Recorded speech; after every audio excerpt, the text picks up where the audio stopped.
Bismillahirrahmanirrahim. Assalamualaikum warahmatullahi wabarakatuh. Semangat pagi untuk kita semua. Alhamdulillah, pada hari ini kita akan melanjutkan pertemuan kedua untuk mata kuliah Farmaseutika Dasar.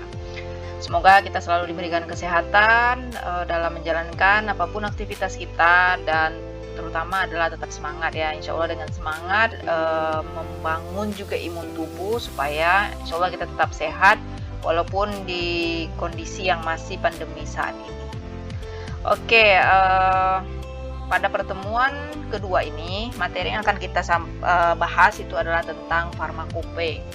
Kan sebelumnya pada pertemuan pertama mahasiswi sekalian sudah mengetahui itu tentang sejarah kefarmasian.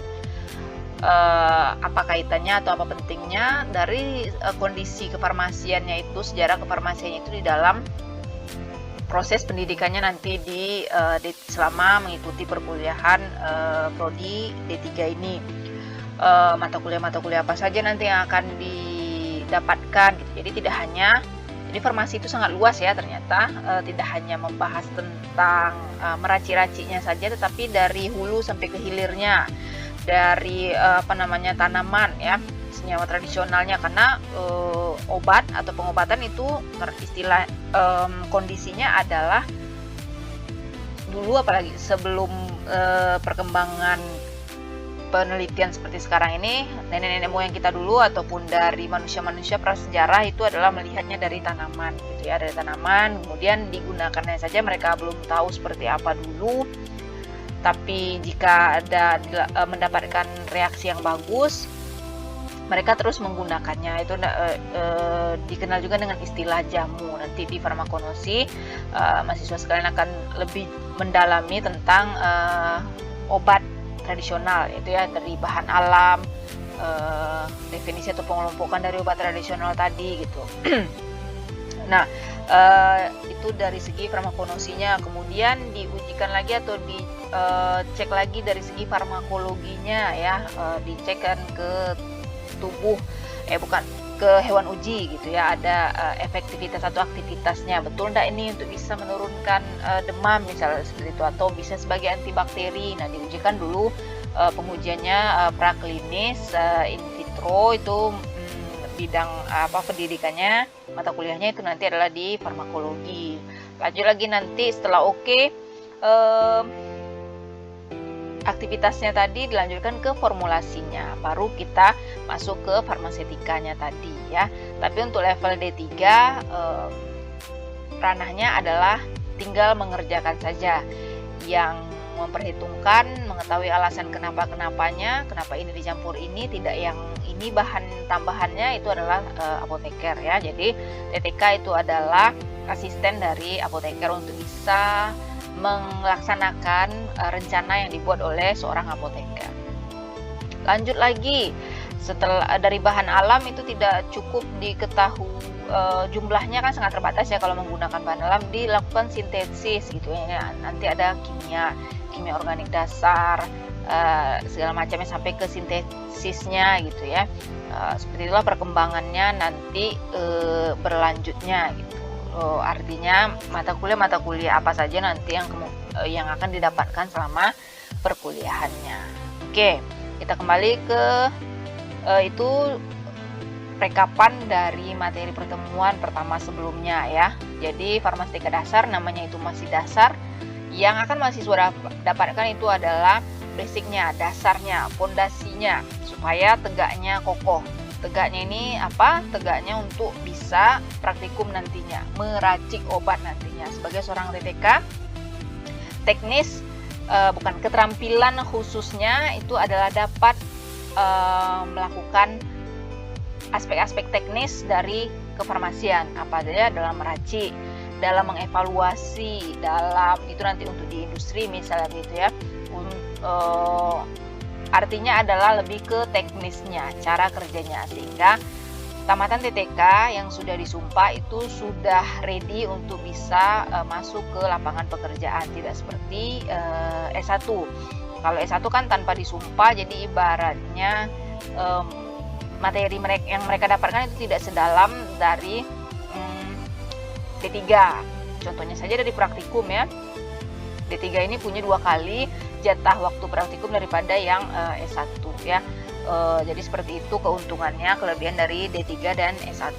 Untuk yang D3 ini memang betul-betul lebih banyak aksinya, lebih banyak praktikumnya, karena targetnya adalah setelah tamat itu bisa langsung bekerja dengan kemampuan yang lebih tinggi jatuhnya daripada tamatan S1 yang juga bekerja nanti sebagai TTK.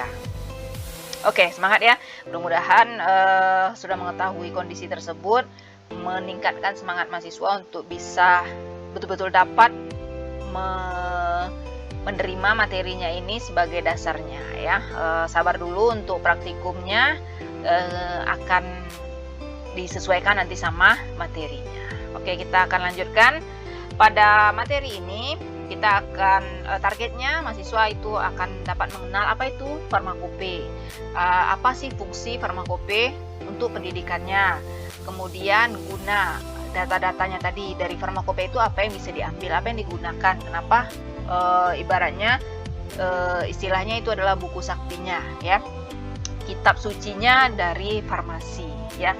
Seperti umat beragama manapun kita punya kitab suci kita, landasan hidup kita ya, seperti itu konsep dari yang kitab suci keagamaan. Nah, kalau ini adalah di farmasi, farmakope itu juga adalah landasan atau alasan-alasan kenapanya. Rujukan yang pertama itu adalah dari farmakope terlebih dahulu.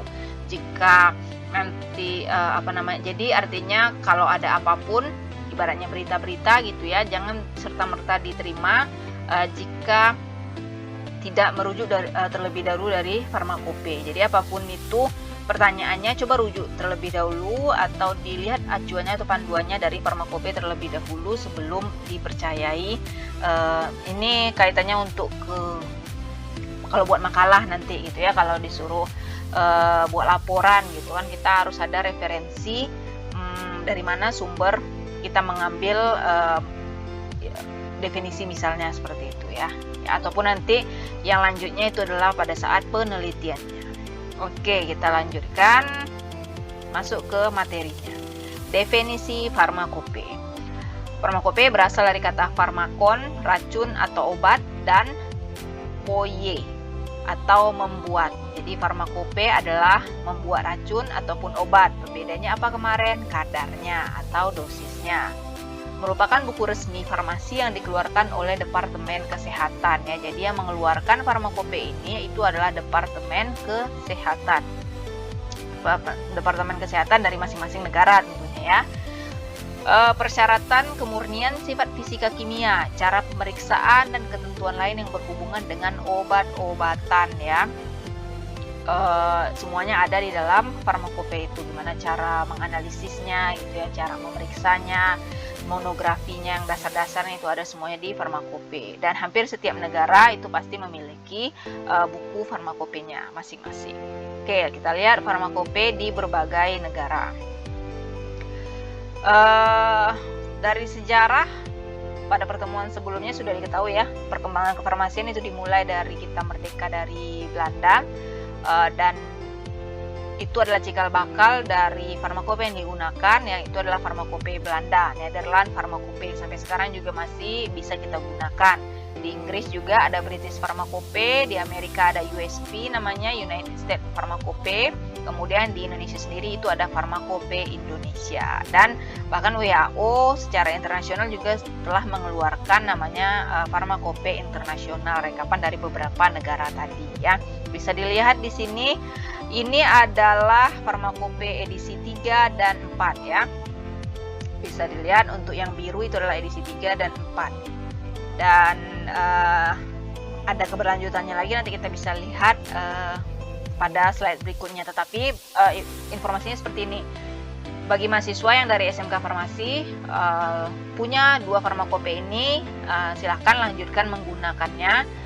Bagi mahasiswa yang baru, terutama dari SMA, itu saran ibu adalah beli yang farmakope terbaru, atau setidaknya yang lama ini beli yang farmakope 3 saja. Kenapa? Apa bedanya dari farmakope yang lainnya? Itu adalah dari tabel dosisnya, yaitu sangat penting sekali untuk perhitungan dosis. Hanya di farmakope 3 saja yang punya tabel dosis. tetapi mungkin bisa mintakan juga ke senior-seniornya. Ibu pernah sharing ada PDF untuk hanya tabel dosisnya saja, mungkin bisa di print, dan pada saat praktikum offline nanti ya tidak perlu susah-susah membalikkan farmakope yang setebal ini, jadi bisa lihat langsung di tabel DM-nya saja ya. Komunikasikan sama seniornya ya, manfaatkan seniornya sebaik-baiknya ya. Tapi tentu komunikasinya yang baik pula ya, agar mereka mau membantu meringankan tugas dari maba ya. Oke, jadi tadi saran ibu adalah ini adalah buku wajib ya, artinya mahasiswa farmasi namanya itu wajiblah kita punya farmakope. Kalau belum punya dananya dalam waktu dekat ini tidak apa-apa, ataupun nanti pada saat sampai ke praktikum juga belum dibeli. Di labor itu ada, tapi sekali lagi jumlahnya terbatas, cuma ada 2 atau 3 saja.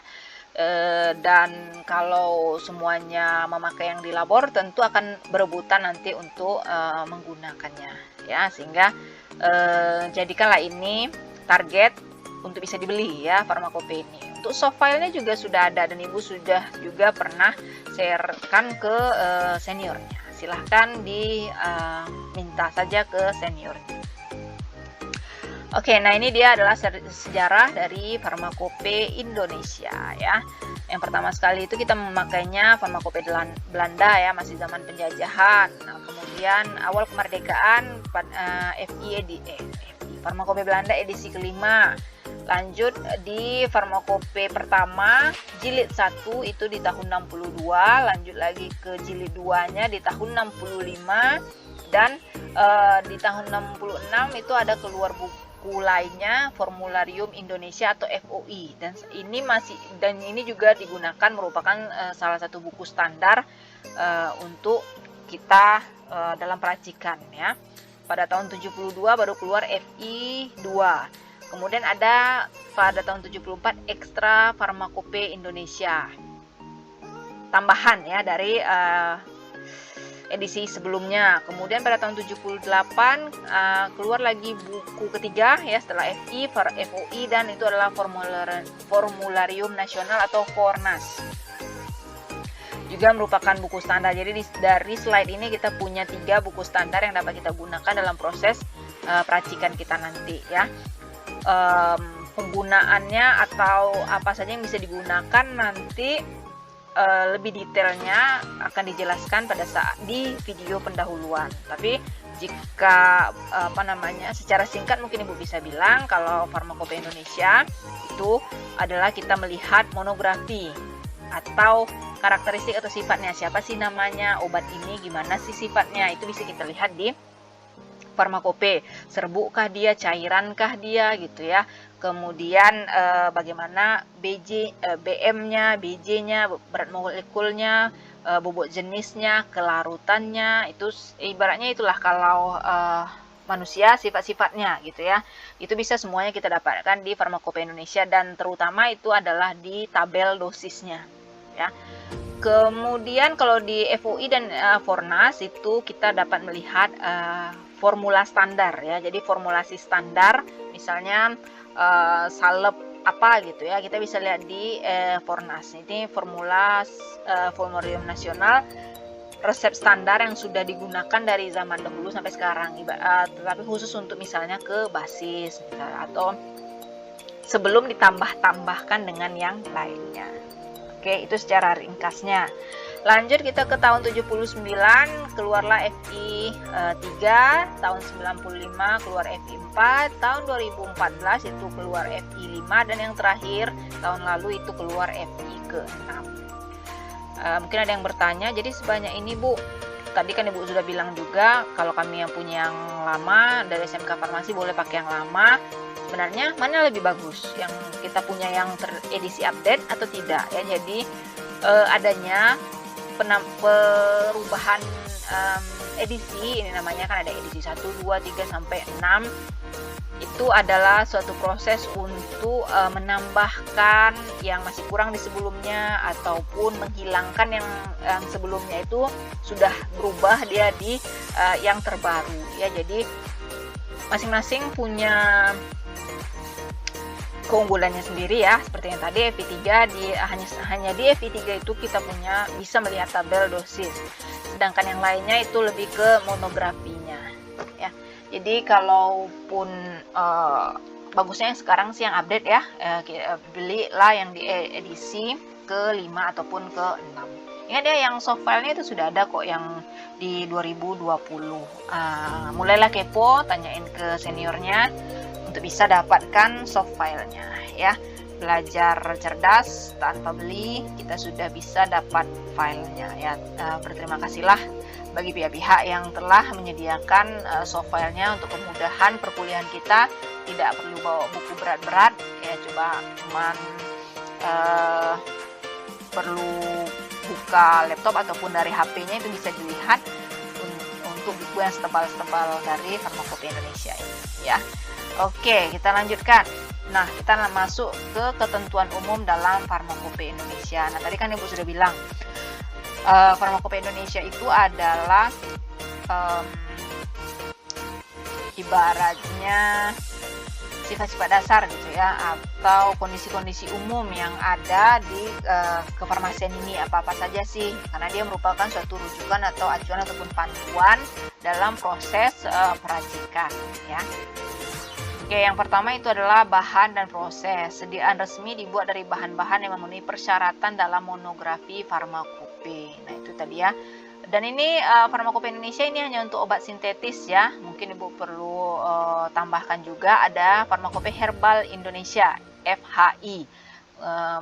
Mudah-mudahan nanti itu bisa didapatkan pada mata kuliah bidang kimia bahan alam ya. Karena beda ya. Kalau ini adalah obat-obat sintetis yang dari dulu sudah digunakan dan itu masih berlanjut sampai sekarang diterima untuk persyaratannya ya.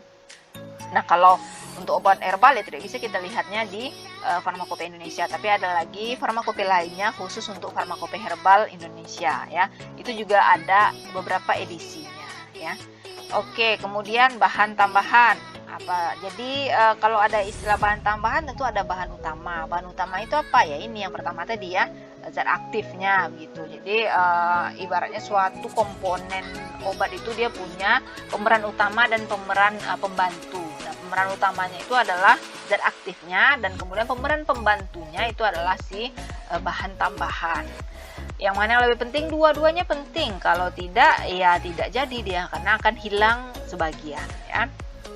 Oke, apa saja persyaratan bahan tambahan? Ya tentunya karena dia membantu, dia wajib bisa mengikuti semua kondisi dari zat aktif utamanya tadi gitu ya. Tidak boleh berbahaya, tidak boleh melebihi jumlah minimum yang diperlukan untuk memberikan efek yang diharapkan. Tidak boleh pula dia yang terlalu banyak nanti di dalam itu, terus dia pula yang memberikan efek ya. Berubahlah fungsinya tadi ya, karena dia yang memberikan efek itu adalah zat aktif ya. Kemudian tidak mengurangi ketersediaan hayati, efek terapi ataupun keamanan sediaan farmasi. Kemudian tidak mengganggu dalam pengujian dan penetapan kadar ya. Ini nanti realnya akan langsung diketemukan insya Allah nanti di semester 2, karena sediaan yang dibuat itu akan langsung diuji ya. Misalnya kita akan buat larutan, kita akan uji kejernihannya gitu ya. Pada saat pengujian itu wajib jernih ya, tidak boleh ada pengotor yang kemungkinan bisa datangnya dari bahan tambahan yang membuat sediaan itu tidak jernih. Oke, lanjut kita ke monografi dan lampiran monografi. Nah, dari kata monografi sudah dari awal Ibu sebutkan ya. Monografi itu ibaratnya itu kondisinya lah gitu ya.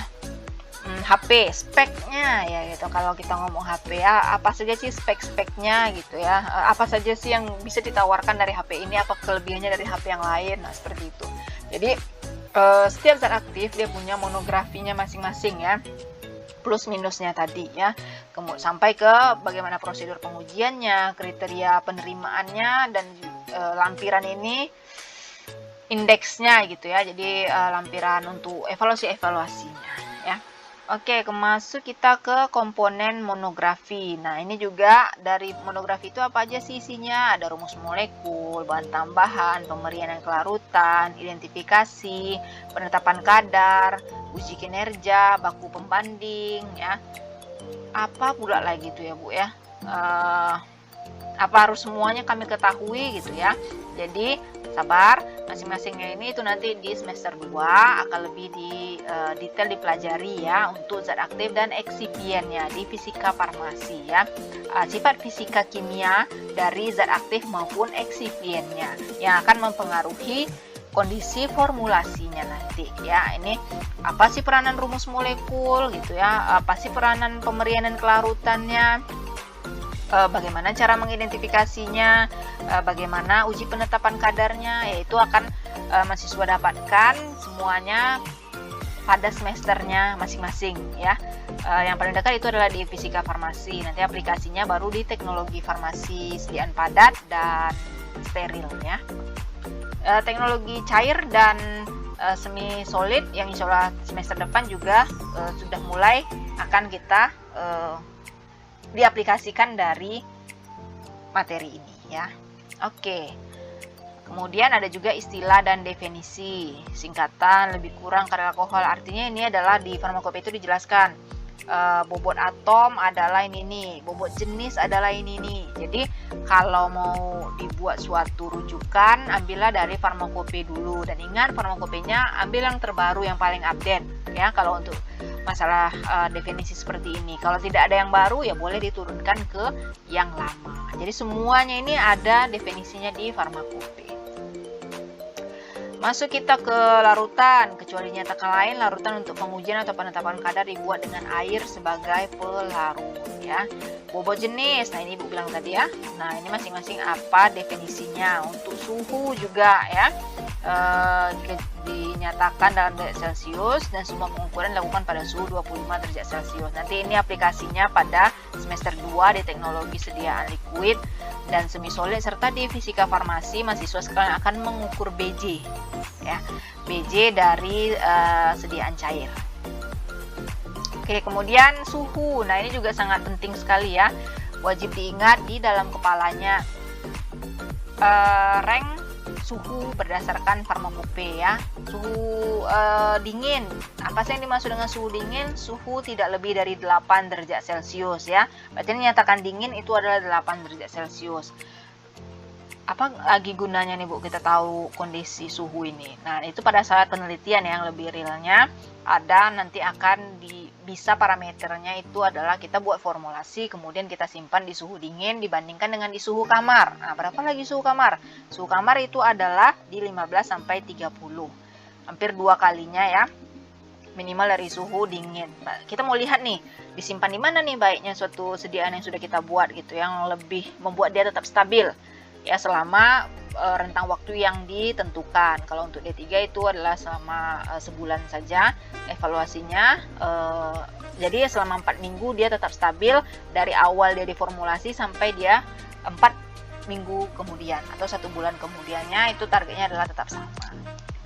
Lemari pendingin 2 sampai 8 ya, sedangkan lemari pembeku memiliki suhu antara 20 sampai min 0 derajat Celcius. Sejuk adalah 8 sampai 15 ya.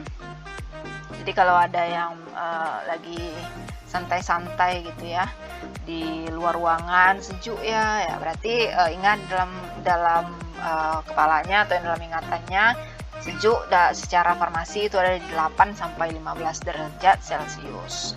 Kemudian hangat. Nah, hangat itu bagaimana? 30 sampai 40 ya. Kalau demam lah contohnya ya, target ininya tentu di atas 37 ya. Ternyata dalam farmasi, dalam farmakope itu 40 itu masih hangat ya, belum panas ya. Kemudian ini kan untuk kondisi formulasi, bukan ke tubuh ya, beda lagi kondisi parameternya. Kemudian panas berlebih itu adalah di atas 40 derajat. Oke, ini air jika tidak nyatakan lain adalah air dalam pengujian dan penetapan kadar adalah air yang dimurnikan. Jadi nanti ada istilahnya ini di kimia juga, kalau Ibu tidak salah mata kuliahnya ada aqua destilasi, dimineralisasi gitu ya. Oke, atau aqua bidestilata. Nah, seperti itu. Masih ada pembagiannya lagi. Oke, ini untuk kemerian, ini adalah secara organoleptisnya, itu wujud, rupa, warna, rasa, dan bau dari bahan baik zat aktif ataupun zat tambahan. Untuk kelarutan juga ya, kelarutan ini tentu nanti pentingnya itu adalah di sediaan cair tentunya gitu ya, tapi sediaan padat dan semi solid juga kelarutan bisa atau wajib dijadikan acuan untuk bisa mencampurkan, misalnya kalau ada komponen dalam formulanya itu ada airnya ya. Nah, ini adalah kriteria kelarutan. Dilihat-lihat aja sekarang dulu, dan di semester depan ini wajib dihafal. Oke, di wadah kita masuk ke wadah dan penyimpanan. Anda beres tadi dari awal sampai akhir sifat fisikokimia, berarti di sini sudah jadi suatu sediaannya. Nah, langsung kan kita masuk ke pemilihan wadah dan bagaimana kondisi penyimpanannya ya. Wadah dan sumbatnya tidak boleh mempengaruhi bahan yang disimpan di dalamnya, baik secara kimia maupun fisika, yang dapat mengakibatkan perubahan kekuatan, mutu, dan atau kemurnian hingga tidak memenuhi persyaratan resmi. Ya, sama seperti zat tambahan tadi, wadah wajib tidak memberikan reaksi apapun saat sediaan sudah ada di dalamnya. Ya, artinya tidak boleh mereka berkompromi ya. Kalau mereka berkompromi, artinya sudah terjadi reaksi antara sediaan kita dengan wadah, dan itu sama sekali tidak diperbolehkan. Masuk kita ke pengelompokannya lah gitu ya. Apa saja sih wadah ini gitu. Yang pertama itu adalah kemasan tahan rusak. Untuk kemasan pada pengobatan mata atau telinga harus disegel sedemikian rupa hingga isinya tidak dapat digunakan tanpa merusak segel. Artinya pokoknya kemasan tahan rusak diharapkan selama proses produksi sampai ke distribusi atau penyimpanan sama pasien nanti dia wajib aman, tidak rusak gitu ya. Terutama di sini kalau kita bisa lihat pengobatan mata dan telinga ini adalah untuk sediaan steril ya. Jadi sediaan langsung ke selaput di permukaan tubuh kita, wajib steril. Kemudian wadah tidak tembus cahaya, dapat melindungi isinya dari pengaruh cahaya. Jika dalam monografi dinyatakan terlindung dari cahaya, dimaksudkan penyimpanan dilakukan dalam wadah tidak tembus cahaya. Contoh kemasan dari kertas, kardus, botol yang tidak tembus cahaya ataupun aluminium foil ya. Kalau untuk botol berarti ini adalah botol coklat ya. Untuk pot salep juga nanti yang potnya gelap.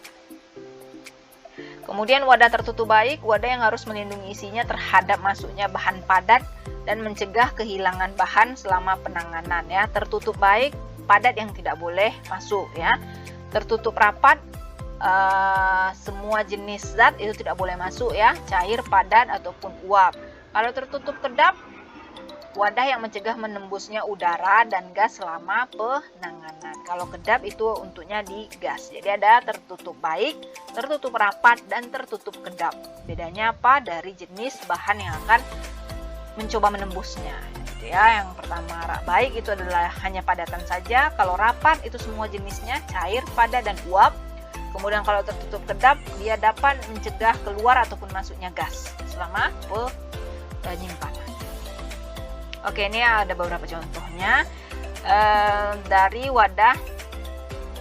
Nah, kalau ini kan lebih ke kondisi wadahnya. Kalau ini adalah sudah ke kondisi wadah plus penggunaannya atau contoh obat yang biasa digunakan untuk wadah tersebut ya.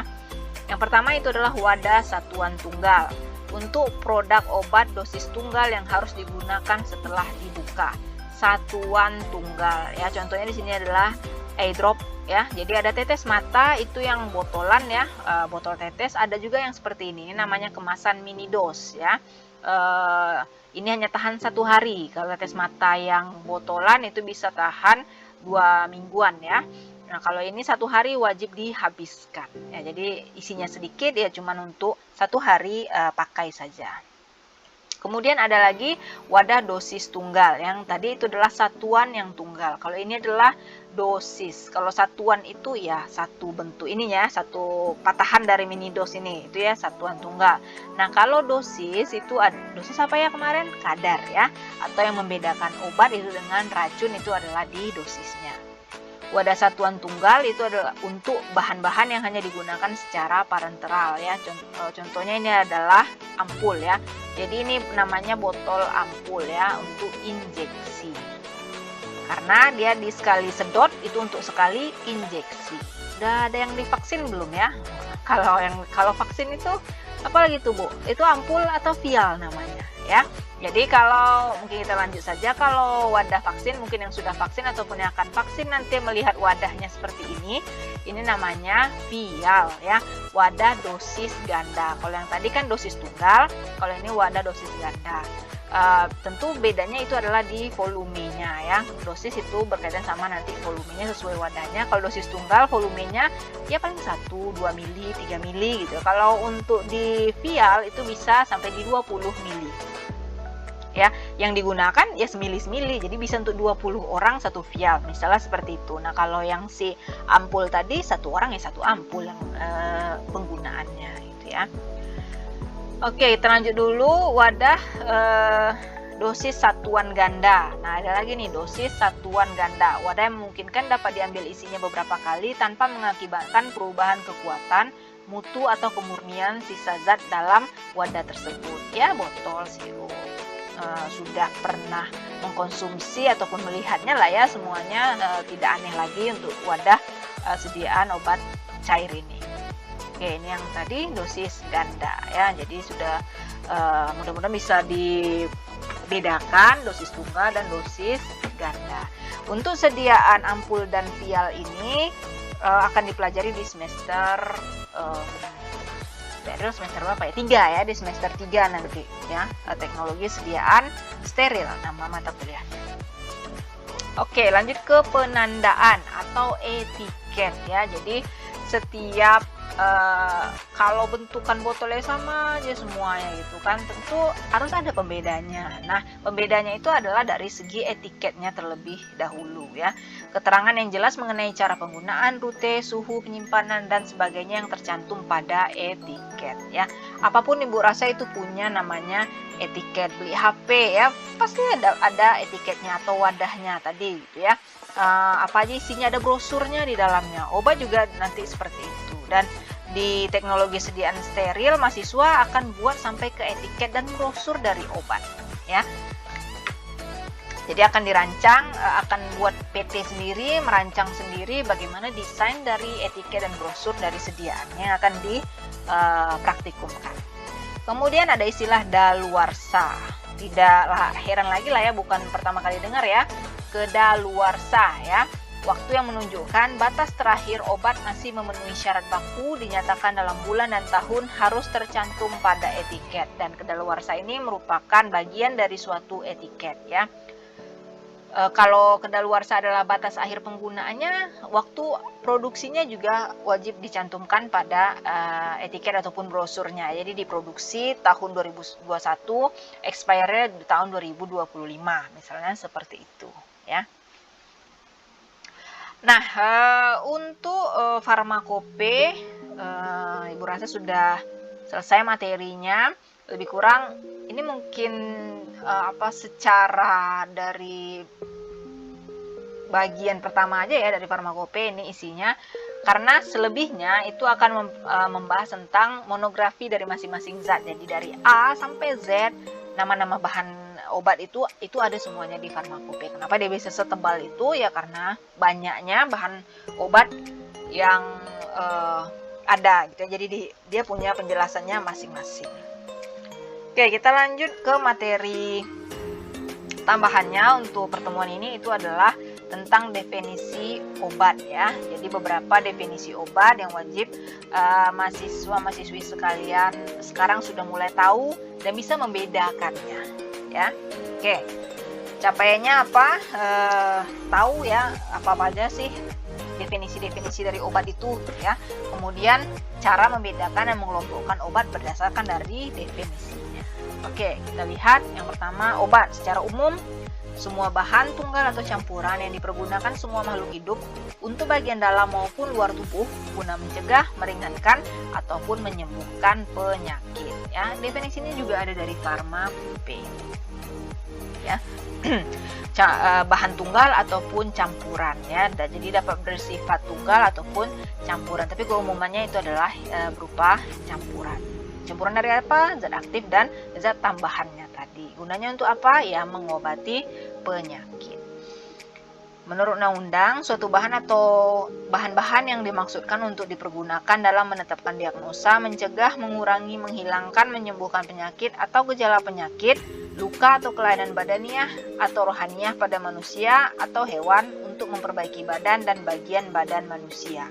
Dari sini kita bisa lihat bahwa dalam farmasi itu nanti akan timbul tidak hanya obat saja, kita akan ada kosmetik ataupun produk-produk yang meningkatkan estetik ya, untuk memperbaiki kondisi-kondisi kelainan-kelainan ya, baik luar maupun dalam si penggunanya tadi, pasiennya ya. Jadi pasiennya bisa di sini manusia dan juga hewan. Oke, kita akan lihat definisi obat secara umum, secara khusus itu apa saja. Yang pertama itu adalah obat asli. Obat yang didapat langsung dari bahan alamiah Indonesia, diolah secara sederhana berdasarkan pengalaman dan digunakan secara turun-temurun sebagai pengobatan tradisional. Jadi ini obat asli akan berlanjut dia menjadi istilahnya itu jamu ya, pengobatan yang digunakan secara turun-temurun hanya berdasarkan empirisnya saja ya. Ibu rasa tidak perlu Ibu jelaskan lebih panjang untuk di istilah itu ya, karena nanti ada mata kuliah khususnya. Lanjut kita ke obat jadi. Obat dalam keadaan murni atau campuran dalam bentuk serbuk, larutan, salep, pil, tablet, suppositoria, suspensi, emulsi, mikro, sampai ke nano, emulsi ya. Perkembangan pengetahuan itu sudah sampai ke nano untuk bentuk sediaan obat ya. Jadi bisa dicatat ini adalah bentuk-bentuk sediaan obat dan akan didapatkan nanti berdasarkan semesternya. Untuk yang pertama ini kita hanya di serbuk dan kapsul. Kapsul itu kan serbuk yang dimasukkan ke dalam suatu cangkang kapsul ya. Semester 2 kita akan belajar di larutan, salep, maksudnya itu adalah semi solid ya, larutan dan semi solid. Pil, tablet, dan suppositoria itu di semester 4, teknologi sediaan padat. Suspensi emulsi itu ada di larutan ya. Jadi secara umum itu kan ada 3 jenis zat tadi ya, padat, cair, gas gitu ya. Bentuk sediaan farmasi itu adalah padat, semi padat, dan cair ya. Semuanya akan kita pelajari, tetapi tentu dalam semester yang berbeda. Yang ketiga itu adalah obat baru.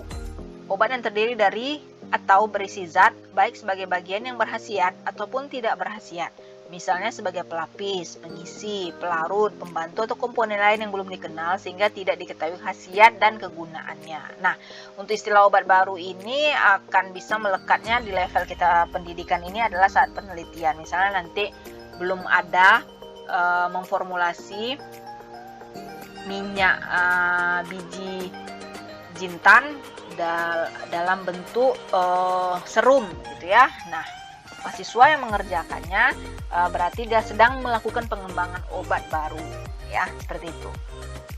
Yang belum diketahui spesifik sehingga yang belum dikenal sehingga tidak diketahui khasiat dan kegunaannya ya sebelum dilakukan evaluasinya atau uji aktivitasnya tadi ya.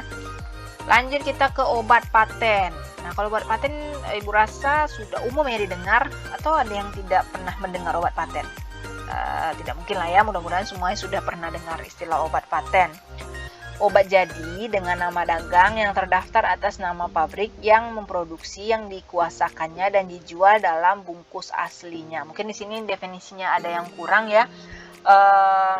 Artinya seperti ini, obat yang memiliki hak paten. Mungkin bisa di googling ataupun dibuat catatannya sekarang. Obat paten itu adalah obat yang didaftarkan hak patennya oleh suatu perusahaan. Dengan adanya hak paten tersebut, perusahaan lain tidak boleh memproduksinya. Jadi ada hak eksklusif dari perusahaan yang memiliki hak patennya tadi. Biasanya itu adalah tergantung masing-masing negaranya ya, ada sampai di 20 tahun. Artinya selama 20 tahun yang bisa memproduksi obat itu hanya satu industri tadi yang memiliki hak patennya. Kalau industri yang lain ya tunggulah habis hak patennya ini baru bisa diproduksi dari zat aktif itu dengan nama dagang yang berbeda ya. Mudah-mudahan sudah paham ya, sudah bisa membedakannya, karena nanti ini adalah berkaitan ke ada istilah di obat dagang ya, atau obat generik bermerek. Obat dengan nama dagang sediaan yang ditetapkan di pabrik yang memproduksi dan terdaftar di Departemen Kesehatan. Disebut juga obat merek terdaftar ya, contohnya di sini.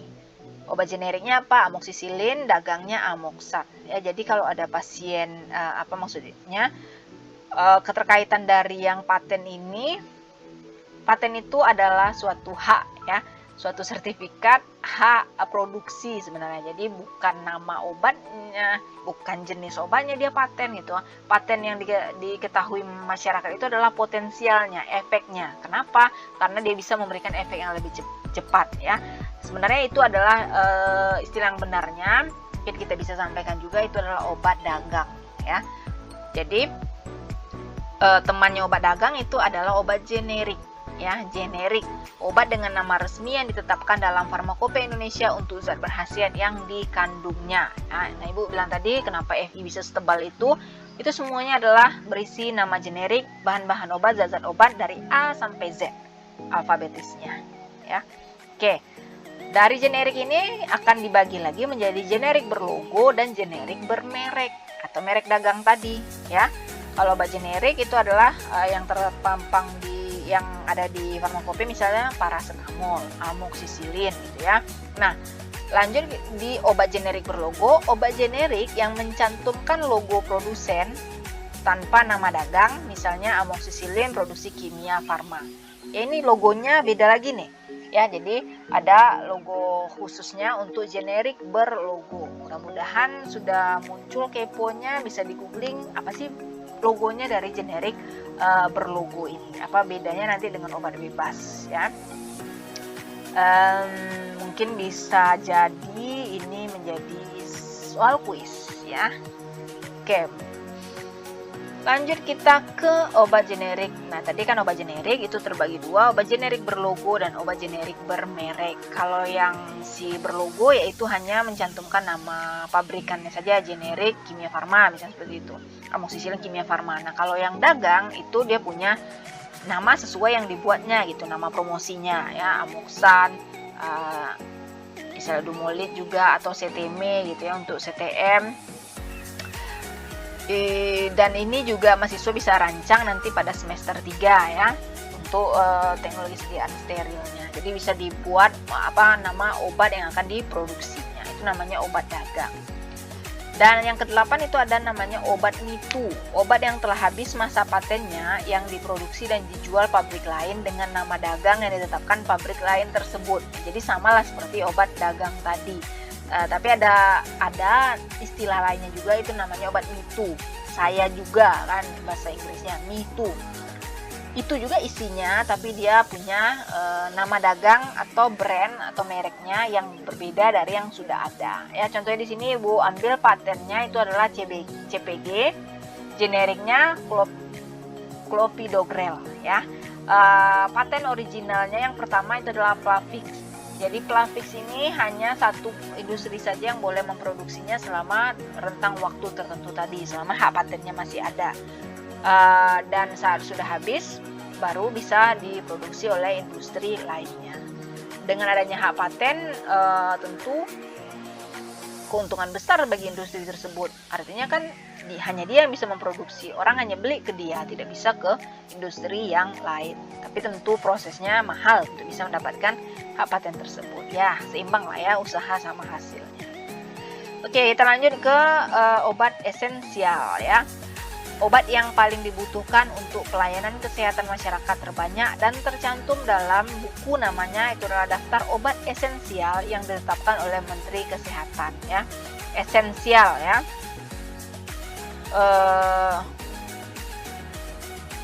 istilah esensial tentunya juga bukan istilah yang baru lagi ya, penting ya, esensial, obat yang paling dibutuhkan untuk pelayanan kesehatan. Doen ini, buku daftar obat esensial ini akan berguna bagi mahasiswa sekalian yang akan langsung nanti buat toko obat ya. Jadi seorang TTK itu sudah bisa membuka toko obatnya, artinya TTK-nya akan bertanggung jawab untuk toko obat tersebut ya. Kalau apotek kan seorang apoteker penanggung jawab apotek. Nah, kalau untuk toko obat itu TTK sudah bisa membuat toko obat ya. Nah, batasannya apa? Ya tadi ini atau gini pertanyaannya, obat apa lah ya yang mau dibeli awal-awal gitu ya. Modal mungkin belum terlalu banyak. Nah, bisa kita ambil rujukan dari daftar obat esensial ini. Dia definisinya obat yang paling dibutuhkan untuk pelayanan kesehatan.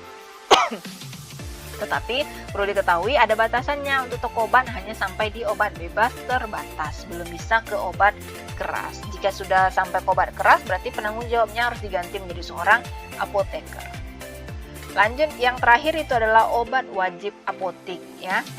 Obat keras yang dapat diperoleh di apotek tanpa resep dokter diserahkan oleh apoteker. Jadi kalau ditanya apa tuh obat wajib apotek, obat yang wajib ada di apotek, salah besar ya. Jadi obat wajib apotek adalah obat keras yang dapat diserahkan tanpa resep dokter oleh siapa? Apoteker. Ada batasannya, jumlahnya, dan bentuk sediaannya nanti gitu ya. Mungkin ini di klinis yang akan lebih dibahas lebih dalam lagi tentang obat wajib apotek itu apa-apa saja ya, ataupun penggolongan obat itu nanti bisa juga mahasiswa googling untuk persiapan pertemuan selanjutnya. Oke, baiklah, terima kasih untuk waktunya yang sudah dipersiapkan untuk menerima materi ini. Mudah-mudahan materi kedua ini tentang farmakope dan definisi obat itu bisa diterima dengan baik, karena akan dipergunakan untuk mengerjakan kuisnya pada pertemuan kedua besok ya. Jadi silakan didengarkan, dicari mungkin tugasnya tadi yang sudah Ibu minta coba carikan sendiri dulu, googling sendiri dulu tentang materinya tadi ya.